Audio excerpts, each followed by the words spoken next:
Welcome to episode 183, which is a Girl Take the Lead soundbite.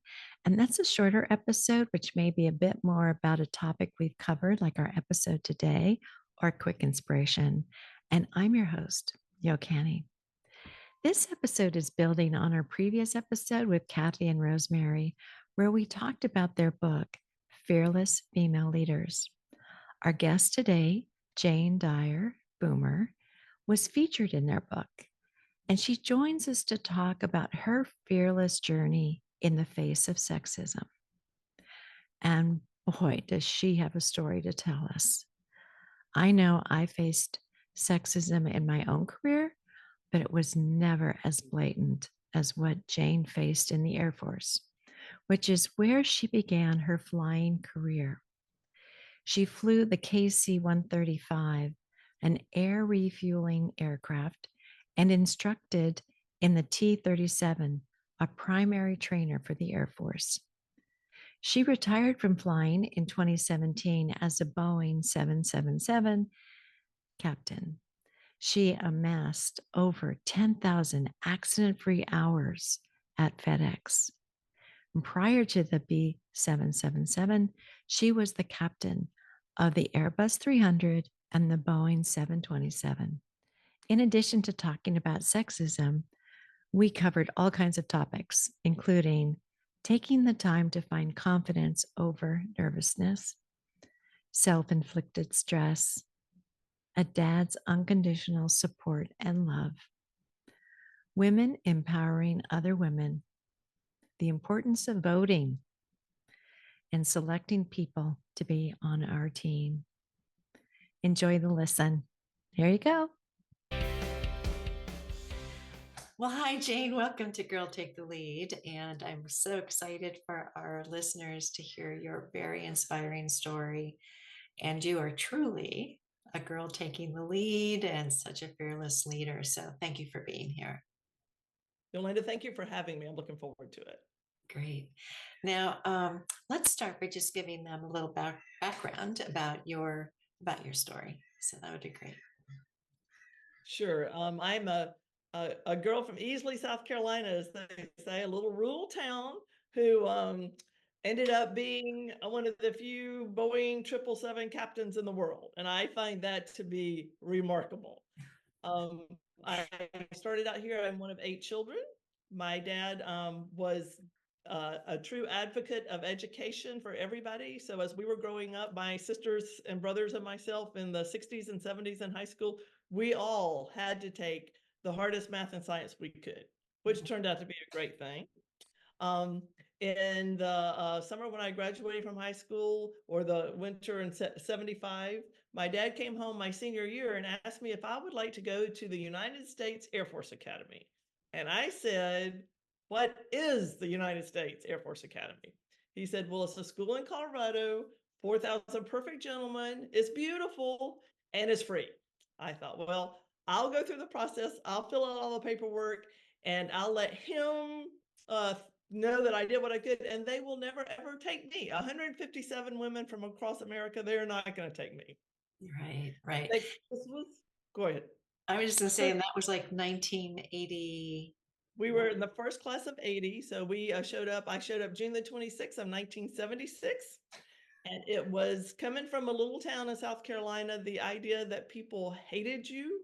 They hated you and didn't know you, but you were in a place you should not be. And obviously, you took their friend's place. You were obviously totally unqualified, and there's no way you could ever do what you were asked to do. Yeah. So it was quite interesting. There were some, to me, very hysterical parts of it. That's me. I see things differently. So anyway, I went out there for a year and a half, and I will say during that first year, I got to fly in a little twin engine jet airplane. And it was, oh my gosh, the guy said, our job is to get as close to these clouds as we can without touching them. So my very first flight, loops and rolls, and I was hooked. Like, this is awesome, and they pay you to do it. So I did that. It was wonderful. The true part of the story is I fell madly in love with a guy out there. He broke my heart. I did not ever want to be there again. So I did leave. I stayed through the first 2 summers, which were the not so very fun parts. And Mm. I did all that hard part. I transferred to Clemson University and was the first female commander of Air Force ROTC and the first female to be selected to go to Air Force pilot training from Clemson. And I graduated from Clemson in 1981. So that was all, a childhood that doors opened that I never, ever would have dreamed of being a female from South Carolina. Yeah. And I used to not tell that first part about going to the academy because people assume, well, you couldn't pass the grades, you couldn't do that. Well, I did all that stuff. I have a degree in mechanical engineering. I'm not a dummy. So I You're put all not. that behind me. Yeah. And Well, in the book, you talk a little bit too about the goals that faced you when you first got there. I think that's like having that in writing. I mean, I always felt it kind of um, without people making it so clear that I wasn't to belong, but you got to tell that story. yes. So I graduated from Clemson, went to pilot training in Del Rio, Texas at Laughlin Air Force Base. I was in the class of 8205. There were quite a few of my peers who were from Texas A&M who had been in the Corps, so they were hardcore about women not being there. So my class had to come up with 5 goals for our class objectives. And so they decided that one of our 5 goals should be that we should graduate with no women in the class. I was the only woman in the class. Well, I think, because you and I were probably coming up about the same time, because in 1978 is when I went into my first job after getting my MBA. And I mean, it was very clear. I got there by affirmative action, but it was very clear to me that I didn't belong with the guys in the suits. And, I quickly, and not quickly, after 3 years, I decided to make a different path and go and do something different. And it sounds like, you had your path too, that just kind of took a little bit of different, but it is, you can either have that be so explicit the way it was for you, or it's, hidden and it's, it's there and no one's direct about it, but people act that way towards you. So kudos for you to hang in there. I'll see later in my career after I was in the Air Force. And I will say it wasn't always that way. I was fortunate to get to teach brand new pilots in the Air Force. And so I was working with a lot of young guys who were instructor pilots. Oh my gosh, they were wonderful. And to teach people who wanted to learn to fly, who had wanted to do this forever, they were great. So that was a good part of the Air Yeah. Force. But Yeah. then I went to FedEx, and as you were saying, by that time they could not blatantly come out and say, we don't want you here. But there was time after time after time that they made it very obvious. Yeah. Well, I love too that when you were, what did you call it? I forget the number flight, it was your last chance to stay. Yes. And you have to tell that story about calling on your So I'm spirit. in pilot training. I'm finally there. I'm the only female in my class. There are no mentors because they didn't let women go into the Air Force, be pilots in the military until 1978. So they started in 78. I started in 81. It was a relatively new thing. And I was the only female, so I had nobody to talk to, no mentors, no nothing. And I was very anxious. As I got closer and closer to soloing, which is the big deal, they throw you in the airplane and off you go by yourself. I got more and more anxious. And so I go on there, for some reason, they call them 87, 88, and 89 rides, your last 3 chances. On my 88 ride, I went with a major, and after we landed, he said, "You are the most nervous person I have ever flown with." I'm thinking, oh, this is not good. And so that night, I just fixed myself a nice dinner, had a glass of wine, got a good night's sleep, and said, you know what? If this is the way it's supposed to be, it'll be. And if it's not, it won't. And so I went and flew with the colonel, and we had a great flight. He said, that was great. He goes, that's one of the most perfect flights I've ever been on. So I was just going, calm down, Yeah. have faith in yourself, Yeah. take your time. I felt like the whole uh, Air Force was going to decide if women could continue to be pilots based on my performance. So I kind Mhm. of overdid that self-inflicted stress. Yeah. Well, in a lot of ways, you didn't realize what was coming behind you and all of the people you were opening the door for, and you were proving a lot of other people wrong. Oh, can imagine. But you also called on your dad, didn't you, during that time to kind of inspire you? Well, yeah, my dad was always there. I will say that one of the big things when I decided to leave the Air Force Academy is that I had friends whose parents told them not to come home because it had been such a big thing in all the newspapers and all that kind of stuff. And my dad, he was a big man and he was a tough guy. And I was concerned telling him that. And he goes, you know what? We only want you to be happy. But Mm, he could not have supported me more in everything I did, and, I thanks to him, and of course, my mom, sweet as she could be, but she was in the day of, you know, her job was to raise the kids and take care of the house, and yeah. she was a great cook, thank goodness. I think you and I had similar dads. Mine was perhaps not as tall, but he was strong as well, he was a Marine. Oh So, my goodness. Yeah, yes, means a lot to me, I know what that means. yeah, and he was a Chavez as a Marine, and he was just amazing. Always had my back. So I appreciate what you're saying about your dad. So what brought you to be part of this book? Because it's just so amazing to hear and read about all your stories. Well, it's a great book. I'm fortunate to know Kathy and have known her for a while. I think your connection was you encouraged her to go to the UK. And so we met, and she had some friends from the UK. And so we took them all flying in our little airplane. So Kathy's in Rotary with me. And, I'm sure you have found in your life women you just connect to. Mhm, They have the strength, they have the vision, they have the goal of empowering other women to keep us moving forward and to try to stop this. Path of moving us backwards, and how important it is for us to be more educated and to work together and set goals for women coming behind us. mhm. So I met Kathy and she and I just instantly connected, and she's a great writer and a great friend and a wonderful person. Yeah, and she did a great job just putting all your stories so well into the book and finding different parts of them. So um, yours definitely about sexism. Do you think it's still as bad as it was back in the 80s? Well, I hate to say that I think currently it reached its peak and we're going down. I think that people say things now that they would not have said 5 or 10 years ago. I Mhm, think the thought process now, I mean, women do not have the right to decide how they're going to use their own bodies. mhm, We're in a place that one of the things they bring out that women need to do is vote.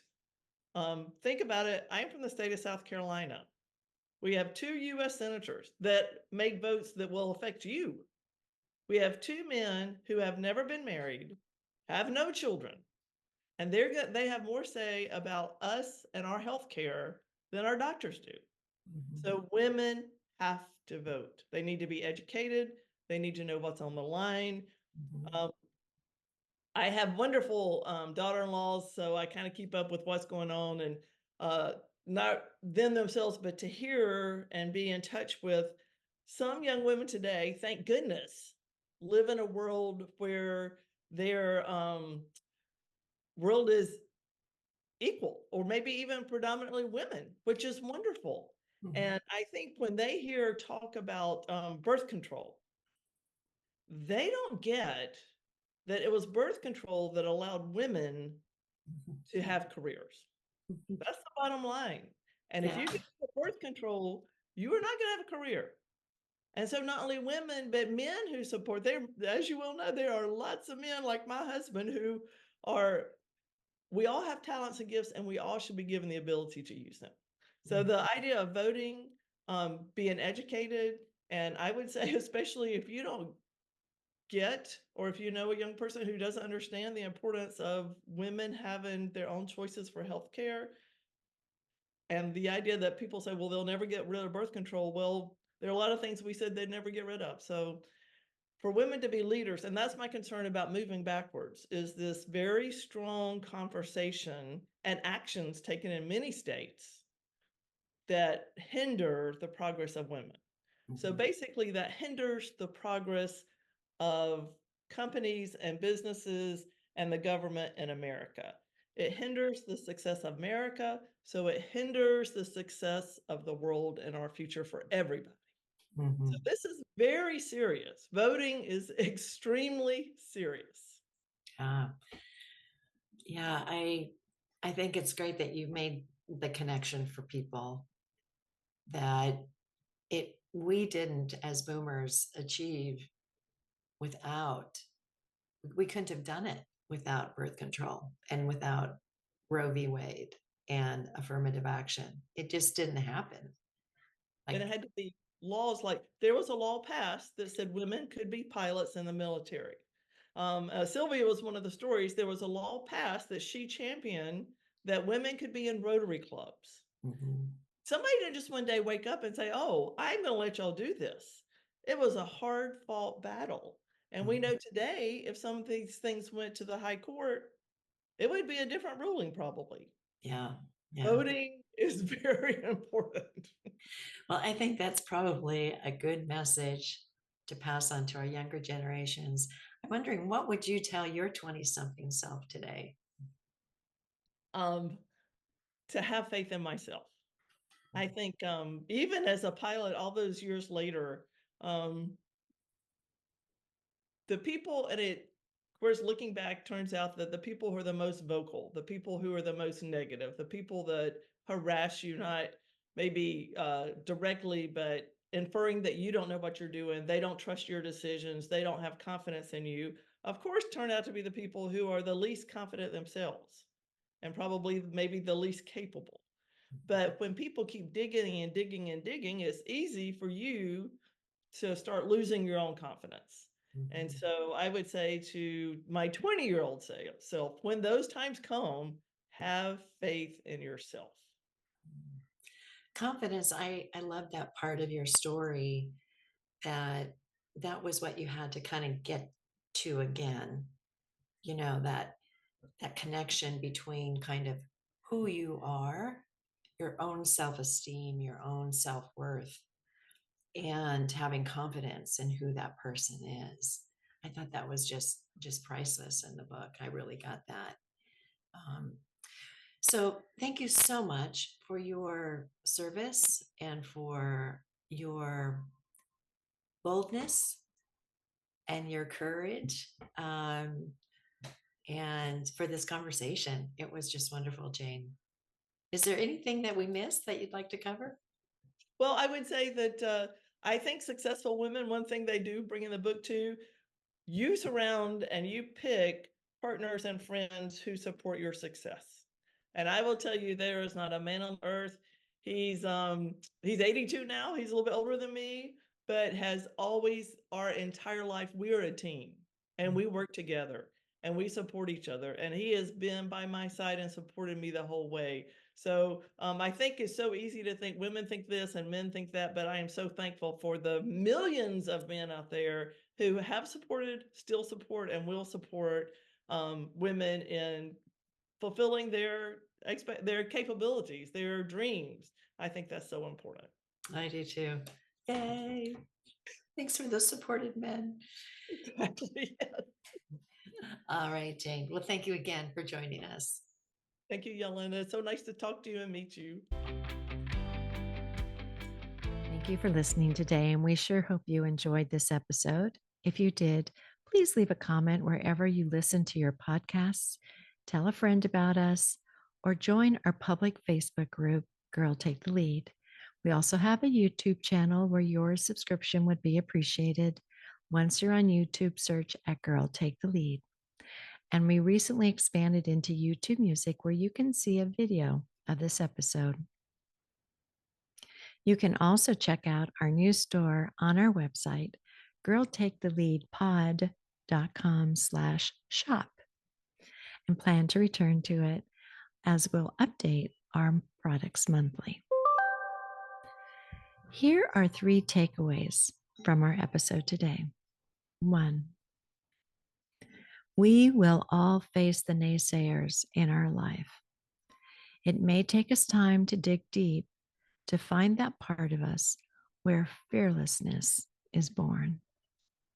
2, Jane's success during the 1980s led the way for so many future female pilots.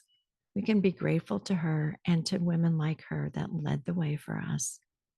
And 3, we can all lack confidence at times, but we can remind ourselves, like Jane did, that we can do things even when we're afraid because we can breathe in the support of those who believe we can. Our next episode will continue to share another fearless story, our theme for August. Please join us again, and thanks for being here. Talk to you soon. Bye.